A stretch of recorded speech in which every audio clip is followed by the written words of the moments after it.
사랑합니다. 축복합니다. 설교를 끝난 다음에 다시 한번 제가 하나님의 은혜와 사랑이 가득하기를 소망합니다 라고 할 거예요. 그때 목소리가 어떤지를 보면 오늘 설교를 잘 들었는지를 판단할 수 있을 것 같습니다. 기독교를 쉽게 정의한다면 여러분은 기독교를 어떻게 정의하시겠습니까? 어떤 사람은 기독교를 말 그대로 예수님, 즉 기독, 그리스도로 예수님을 기독, 그리스도로 고백하는 사람들, 오직 예수님만을 믿는 종교를 기독교로 정의합니다. 또 어떤 사람들은 기독교가 예수님을 믿고 따르는 데에서 그래서 하나님께서 맡기신 십자가의 사명, 그것을 감당하는 십자가의 종교라고 정의하기도 합니다. 또 어떤 사람은 요한일서 4장 8절의 말씀을 근거로 하여서 기독교는 뭐라고 하죠?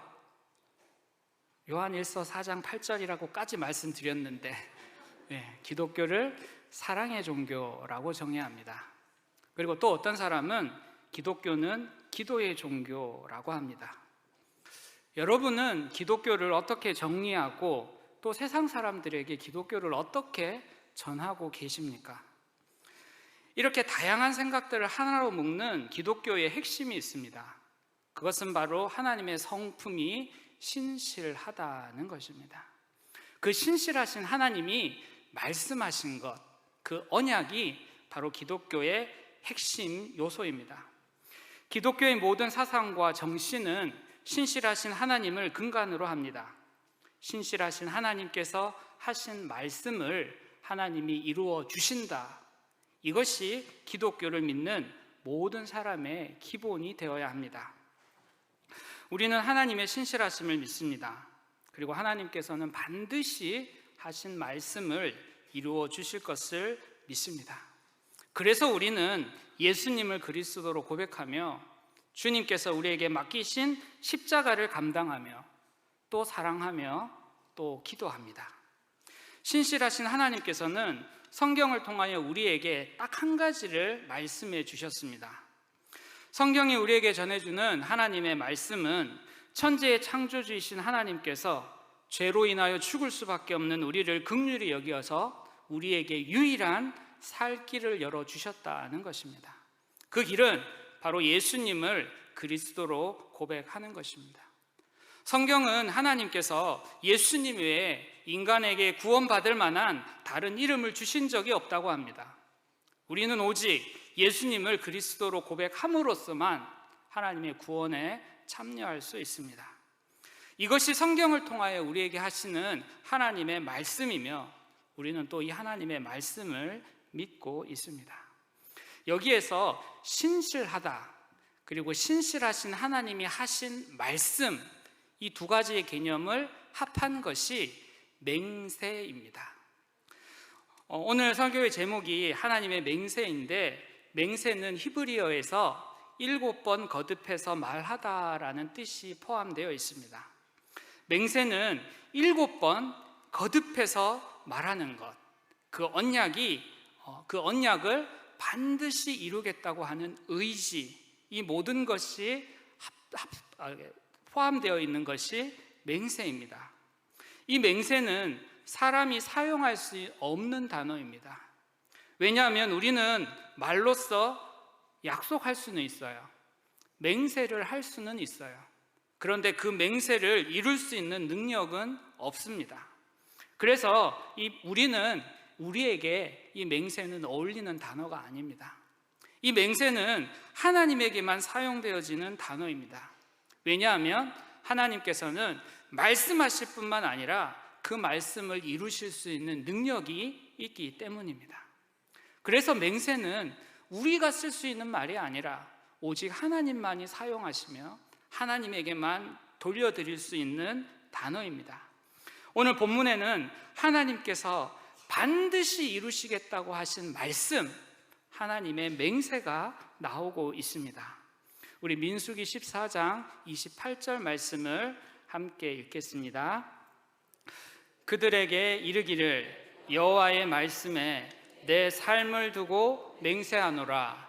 너희 말이 내 귀에 들린 대로 내가 너희에게 행하리니. 여기에서 하나님이 맹세하신 것이 있습니다. 무엇을 맹세하셨냐? 그것은 바로 하나님께서는 하나님의 말씀을 믿는 자를 반드시 구원해 주시겠다고 하나님의 삶을 두고 맹세하셨습니다. 우리는 하나님의 구원에 이를 수 없는 무익하고 무능한 존재입니다. 하지만 하나님께서는 이미 우리를 반드시 구원해 주시겠다고 맹세하셨습니다. 어떻게 무능하고 무익한 우리가 하나님의 구원을 받을 수 있습니까? 그것은 바로 하나님께서 이미 말씀하여 주신 예수님을 믿는 것입니다.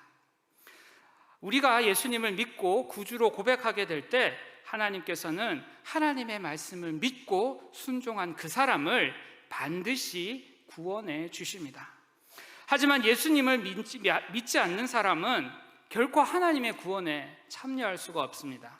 아무리 선량해도, 아무리 선한 일을 많이 했다고 해도 그는 하나님의 구원을 받을 수 없습니다. 오직 하나님의 신실하심을 믿고 하나님의 말씀에 순종한 사람, 즉 예수님을 구주로 고백하는 사람만이 하나님의 구원을 받을 수 있습니다. 이것이 본문을 통하여 하신 하나님의 맹세입니다. 오늘 본문에서 이스라엘은 하나님의 말씀을 들었는데 그 하나님의 말씀을 믿지 못하고 있는 상황을 기록하고 있습니다. 약속의 땅인 가나안 앞에서 그들은 환경을 보고 문제를 보고 상황을 보았습니다. 그리고 그들이 바라본, 그들이 인지하고 있는 그 환경과 상황의 문제로 인하여 하나님의 말씀을 들었음에도 불구하고 믿지 못하게 되었습니다. 성도 여러분, 우리가 하나님의 말씀을 듣고도 그 말씀을 믿지 못하게 될 때 우리는 불평을 하게 됩니다. 이스라엘은 하나님의 말씀을 들었음에도 하나님을 믿지 못했습니다.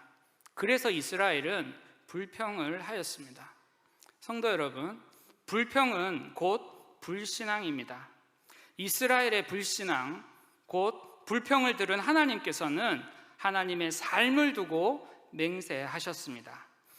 하나님의 말씀을 믿고 하나님의 말씀을 의지했던 여호수아와 갈렙은 그들이 지금 눈앞에 보고 있는 약속의 땅인 가나안으로 들어갈 수 있지만 하나님의 말씀을 듣고도 믿지 못했던 다른 모든 사람들은, 즉 불신앙, 불평으로 인하여 약속의 땅을 보기는 해도 들어가지 못하고 광야에서 엎드러지게 될 것이다. 성경은 이것을 가리켜 하나님의 맹세라고 합니다. 사랑하는 귀한 성도 여러분, 하나님의 말씀을 들으셨습니까? 하나님의 말씀을 신뢰하시기를 바랍니다. 우리가 가진 그 어떤 문제나 상황이나 환경보다 더 크신 하나님만을 신뢰하시기를 바랍니다. 하나님께서는 여러분을 사랑하십니다.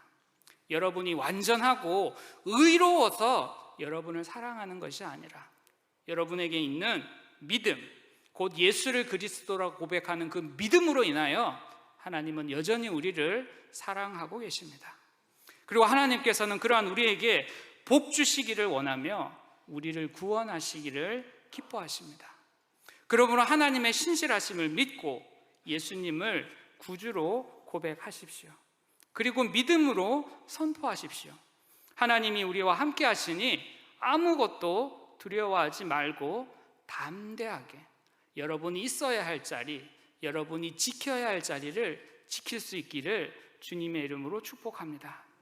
우리를 향한 하나님의 말씀을 믿는다면 우리는 불신앙, 즉 원망과 불신의 말을 하지 말아야 합니다. 하나님의 맹세를 두려워하는 사람은 그에 합당한 말을 그 입술에 채워야만 합니다. 에베소서 5장 4절 말씀을 함께 합독하시겠습니다. 누추함과 어리석은 말이나 희롱의 말이 마땅치 아니하니 오히려 감사하는 말을 하라. 성도 여러분, 여러분의 말에는 놀라운 권세가 있는 줄로 믿으시기를 바랍니다. 하나님의 맹세를 두려워하는 사람은 믿음에 마땅한 말을 하는 사람입니다. 오늘 본문 에베소서에는 누추한 말, 어리석은 말, 희롱의 말을 하지 말라고 합니다. 믿음의 사람에게 마땅하지 않다고 합니다. 믿음의 사람에게 마땅한 말은 바로 감사의 말입니다. 누추한 말이라는 것은 음란한 말을 의미합니다. 그리고 어리석은 말이라는 것은 확인이 되지 않은 말, 특별히 뒷담화를 하지 말라는 의미입니다. 그리고 희롱의 말이라는 것은 상스러운 농담, 그리고 다른 사람을 깎아내리는 말을 하지 말라라는 뜻입니다. 그런데 이러한 말을 우리는 너무 쉽게 하는 것 같습니다. 믿음의 사람에게는 이러한 말이 마땅하지 않습니다. 믿음에 합당한 사람의 말은 바로 감사의 말을 해야 합니다. 여러분의 입술에 감사의 말이 충만하기를 주님의 이름으로 축복합니다. 옆에 계신 분한테 한번 이렇게 감사해 보실게요. 함께 예배 드려 주셔서 감사합니다. 이 자리를 지켜주셔서 감사합니다. 이렇게 감사의 말을 하는데 혹시 그러시진 않겠지만 옆에 봤는데 도저히 감사의 말이 나오지 않는 사람이 혹시 옆에 있지 않습니까? 그런 사람에게는 멀리 떨어져 앉으시면 좋을 것 같아요. 그런데도 감사의 말이 나오지 않는다면 어떻게 해야 되겠습니까? 차라리 입을 다물어야 합니다. 우리의 입은 감사의 말로 채워지지 않으면 금세 음란하고 거짓되고 비방하고 거짓과 원망의 말로 채워지게 됩니다. 빛이 있으면 반드시 어두움이 있습니다. 빛이 있는 동안에는 어두움이 오지 못하지만 빛이 사라지면 어떻게 됩니까? 금세 어두워집니다. 우리의 말에 감사가 있지 않다라는 말은 내가 누추하고 어리석고 희롱의 말을 하고 있다는 뜻입니다. 내가 그러한 말을 하지 않으려면 나는 깨어서 감사하기로 작정하고 감사의 말을 채워야만 합니다.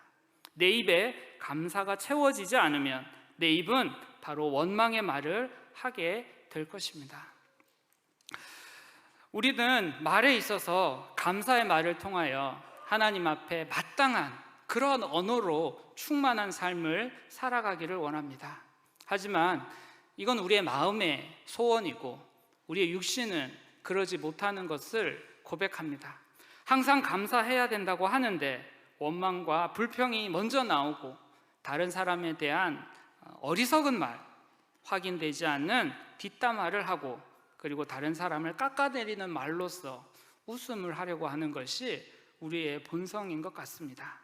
이러한 말의 실수가 많고 믿음에 합당하지 않는 말을 함에도 불구하고 하나님은 여전히 우리를 사랑하셔서 그러한 우리의 말을 통하여서도 여전히 역사하고 계십니다.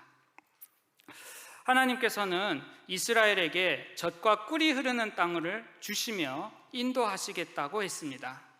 젖과 꿀이 흐르는 땅은 어떤 땅일까요? 문자 그대로 하면 젖과 꿀이 흐르는 땅은 비옥한 땅입니다.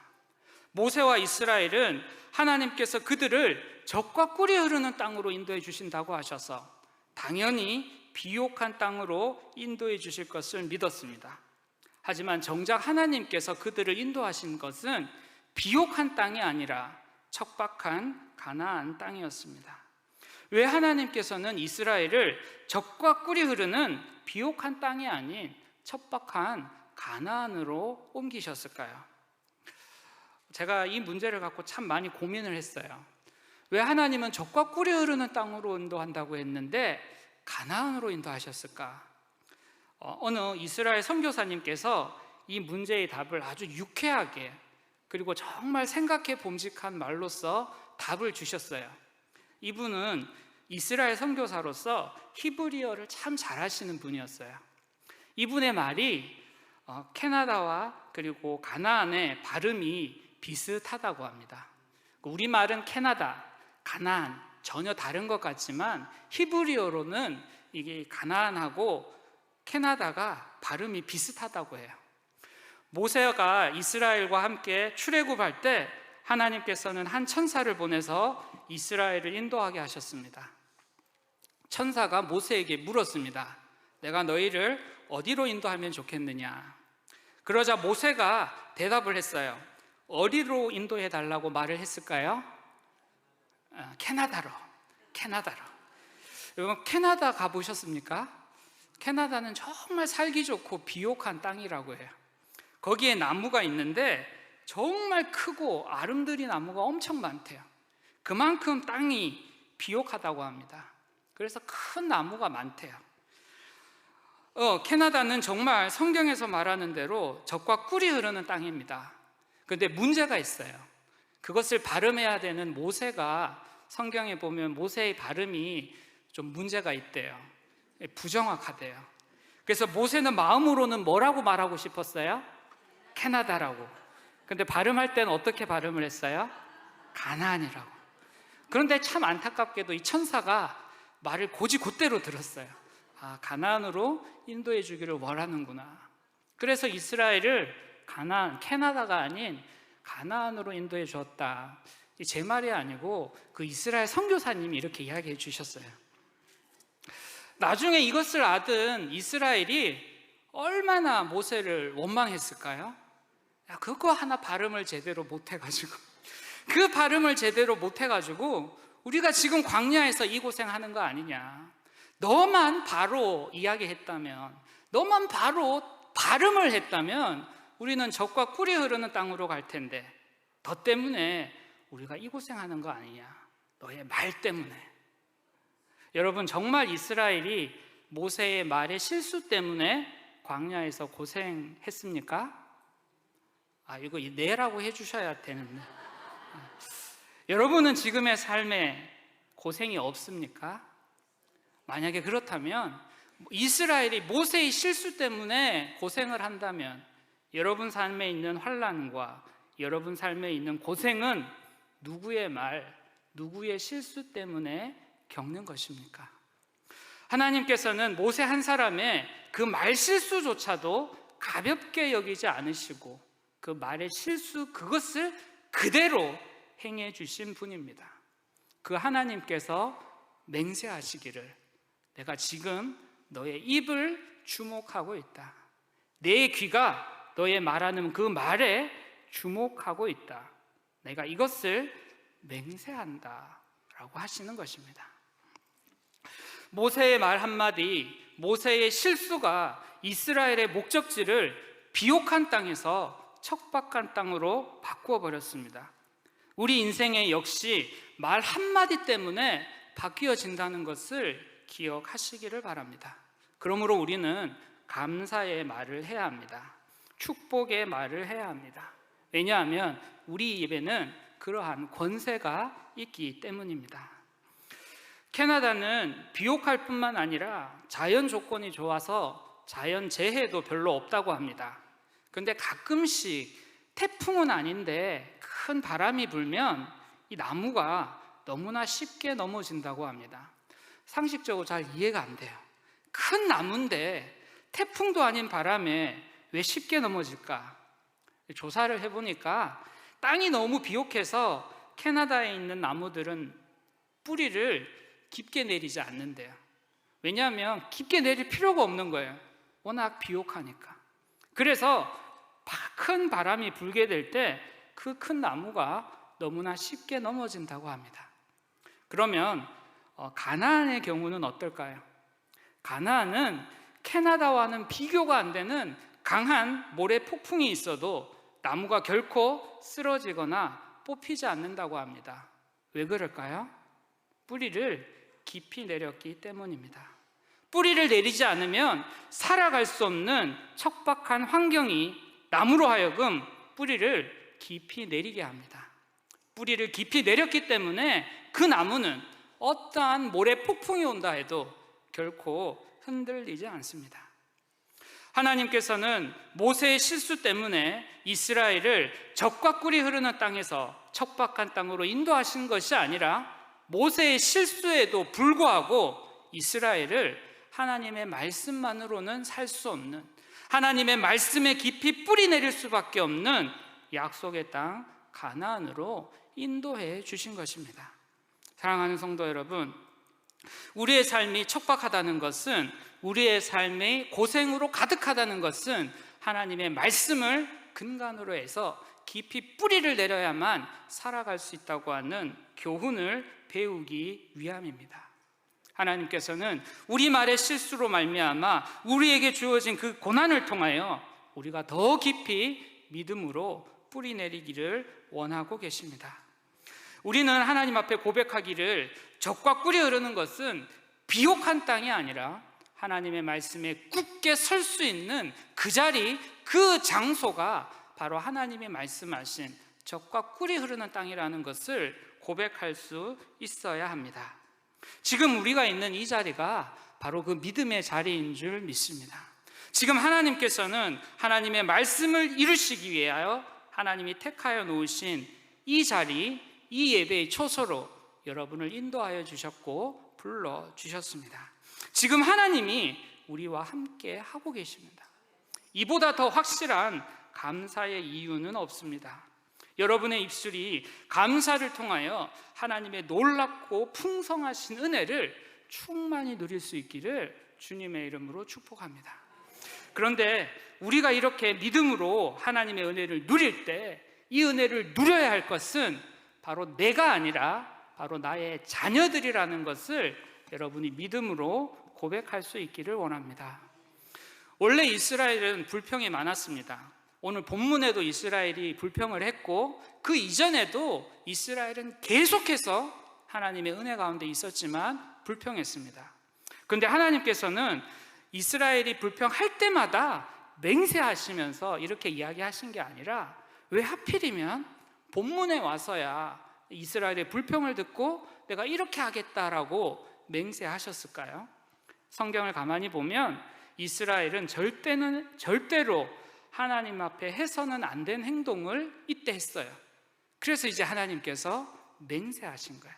내 말이 내 귀에 들린 대로 너에게 행하겠다. 하나님이 보실 때 이스라엘이 절대로 해서는 안 되는 말이 무엇일까요? 그것은 바로 자녀들에 대한 말입니다. 본문에서 이스라엘이 하나님의 맹세로 인하여 그들의 운명이 결정되었을 때 그들의 자녀에게 어떠한 일이 일어났는지 성경을 한번 보겠습니다. 우리 민수기 14장 31절과 32절을 함께 읽겠습니다. 너희가 사로잡히겠다고 말하던 너희의 유아들은 내가 너희 인도하여 드리리니 그들은 너희가 싫어하던 땅을 보려니와 너희 시체는 이 광야에 엎드려질 것이요. 이스라엘은 가나안을 정탐했습니다. 정탐한 후에 실망했습니다. 절망했습니다. 그래서 말하기를, 이제 우리는 망했다. 이제 우리는 가나안 사람에게 모두 죽임을 당하게 될 것이다. 그래서 우리의 아내는 과부가 되고 우리의 자녀는 완전히 망하여질 것이다. 우리의 다음 세대는 희망이 없다. 이렇게 이야기를 했습니다. 이것은 분명 하나님 앞에 불신앙, 원망과 불평의 죄였습니다. 그 이스라엘의 불신앙의 죄를 누가 감당했습니까? 우리 민수기 14장 33절을 함께 읽겠습니다. 너희의 자녀들은 너희 반역한 죄를 지고 너희의 시체가 광야에서 소멸하기까지 40년을 광야에서 방황하는 자가 되리라. 이스라엘은 가나안의 상황을 보고, 가나안의 환경을 보고 절망했습니다. 그리고 그들은 자신이 가나안보다 힘이 없어서 그들의 자녀들은 망하게 되었다고 이야기를 했습니다. 성도 여러분, 혹시 여러분도 여러분의 자녀가 힘이 없어서, 그리고 돈이 없어서 이 세상에서 망하게 될 수밖에 없다고 생각하고 있지는 않습니까? 우리가 망하는 것은 힘이 없어서가 아니라, 돈이 없어서가 아니라 하나님을 아는 지식이 없어서 망합니다. 우리가 망하는 것은 믿음이 없어서 망하게 됩니다. 우리의 자녀들 역시 돈이 없어서, 힘이 없어서 이 세상에서 방황하는 것이 아니라, 본문에서 보면 믿음이 없는 부모 세대 때문에 자녀들의 상황을 조건만으로 보고 절망했던 그 부모 세대들의 죄를 지고 이스라엘이 방황하게 되겠다 했다고 성경은 분명히 기록하고 있습니다. 하나님을 경험했지만, 하나님의 말씀을 들었지만 하나님의 말씀을 믿지 못하는 부모 세대의 죄를 담당하느라 이스라엘의 다음 세대가 40년간 광야에서 방황한다라는 것이 성경의 기록입니다. 성도 여러분, 우리는 하나님의 소유입니다. 마찬가지로 우리의 자녀들 역시 하나님의 소유입니다. 그렇다면 우리가 우리 다음 세대, 우리 자녀에게 물려주어야 할 것은 바로 내가 경험한 믿음, 내가 가진 은혜를 내 자녀에게 이어 주어야 합니다. 그러나 이스라엘은 하나님의 말씀을 듣고도 하나님의 말씀을 믿지 못하고 자녀들의 상황을, 자녀들의 장래를 비관하였을 때 드디어 하나님께서 맹세하셨습니다. 너희들이 말한 대로 내가 너희에게 행할 것이다. 사랑하는 성도 여러분, 여러분의 자녀는 누구의 소유입니까? 하나님의 소유로서 믿음의 삶을 살아가게 한다면 우리의 자녀가 하나님의 말씀을 듣게 해야 합니다. 하나님의 은혜를 경험하게 해야 합니다. 그러기 위해서 우리는 우리의 자녀들에게, 다음 세대들에게 반드시 믿음의 본을 보여야 합니다. 여호수아와 갈렙이 하나님 앞에 섰습니다. 믿음으로 섰습니다. 하나님께서는 하나님 앞에 섰던 여호수아와 갈렙의 믿음을 보시고 맹세하신 대로 그들의 믿음대로 되게 하셨습니다. 그래서 여호수아와 갈렙은 믿음대로 하나님의 맹세대로 약속의 땅 가나안에 들어가게 되었고 기업을 받게 되었습니다. 그런데 성경을 보면 그들은 그들만이 약속의 땅에 들어가서 그들만이 약속의 땅을 차지하는 것이 아닙니다. 우리 민수기 14장 21절에서 24절의 말씀을 함께 합독하시겠습니다. 그러나 진실로 내가 살아있는 것과 하나님의 영광이 온 세계에 충만한 것을 두고 맹세하노니 내 영광과 야곱과 광야에서 행한 내 이적을 보고서도 이같이 10번이나 나를 시험하고 내 목소리를 청정하지 아니한 사람들은 내가 그들의 조상에게 맹세한 땅을 결단코 보지 못할 것이요 또 나를 멸시하는 사람들은 한 사람도 그것을 보지 못하리라. 그러나 내 종 갈렙은 그 마음이 그들과 달라서 나를 온전히 따랐은즉 그가 갔던 땅으로 내가 드리리니 그의 자손이 그 땅을 차지하리라. 하나님께서는 믿음의 본을 보인 갈렙에게 맹세하신 것을 이루셨습니다. 갈렙은 하나님 앞에 믿음의 본을 보임으로 말미암아 약속의 땅 가나안에 들어갔습니다. 그런데 그만 들어간 것이 아니라 그의 자손이 그 땅을 차지하게 했습니다. 실제 여호수아를 보면 이스라엘이 가나안과의 전쟁에서 승리를 거둔 후에 땅을 분배받았던 지파는 유다 지파와 에브라임 지파밖에 없습니다. 나머지 요단을 건너왔던 7지파는 가나안 전쟁에서 승리하고도 땅을 차지하지 못했습니다. 왜 유다 지파와 왜 에브라임 지파만이 전쟁에서 승리하고 땅을 차지할 수 있었을까요? 그것은 바로 믿음의 본을 보인 여호수아와 갈렙, 그들이 그들의 후손인 유다 지파와 에브라임 지파만이 그 땅을 차지할 수 있는 복을 누릴 수가 있었기 때문입니다. 사랑하는 성도 여러분, 우리의 자녀를 위해 우리가 믿음의 본을 보여야 합니다. 우리가 보여야 할 것은 기도의 본이고 순종의 본입니다. 여러분이 보여주신 그 믿음의 본을 본 자녀들은 반드시 하나님의 맹세로 인하여 다음 세대를 차지하고 다스리고 하나님 앞으로 인도하는 다음 세대의 지도자가 될 줄 믿습니다. 이것이 바로 하나님께서 하신 약속, 하나님의 맹세입니다. 우리의 자녀가 우리의 죄악을 지고 이 땅에서 방황하게 해서는 안 됩니다. 우리의 자녀가 우리의 믿음으로 말미암아 다음 세대의 모든 영역을 차지하게 해야 되고 하나님 앞으로 인도하게 해야 합니다. 이번 여름 수련회와 성경학교, 그리고 특별히 캄보디아 단기 선교를 위하여 우리가 함께 기도해야 할 이유입니다. 이번 여름에 우리의 자녀들이 주님을 인격적으로 만나기를 소망합니다. 우리의 자녀들만 하나님을 인격적으로 만나는 것이 아니라 이 시간 함께 예배드리는 여러분들이 믿음의 본을 자녀에게 보여주어야 합니다. 여러분의 기도하는 모습을 보여주어야 하고 여러분의 기도 소리가 자녀들에게 들리게 해 주어야 합니다. 그렇게 믿음의 본을 보게 될 때 다음 세대는 희망이 있습니다. 다음 세대가 살아날 수 있는 유일한 희망입니다. 하나님의 맹세를 두려워하십시오. 하나님이 지금 여러 성도님들의 입술을 주목하고 있습니다. 감사의 말을 하는가? 축복의 말을 하는가? 사랑의 말을 하는가? 아니면 상황과 환경을 보고 불평의 말을 하는가? 하나님의 맹세 앞에 온전히 바로 설 수 있는 우리 귀한 믿음의 권속들 될 수 있기를 주님의 이름으로 축복합니다. 우리 다시 한번 옆에 계신 분한테 한번 축복해 보겠습니다.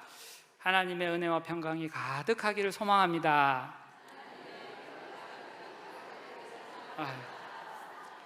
우리 찬양대 쪽은 좀 잘 들은 것 같은데 저쪽은 좀 작은 것 같아요. 여러분의 입술을 하나님이 주목하고 계십니다. 하나님의 맹세를 기억하시고 우리 자녀들에게 항상 믿음의 본을 보일 수 있는 우리 모두가 될 수 있기를 주님의 이름으로 축복합니다.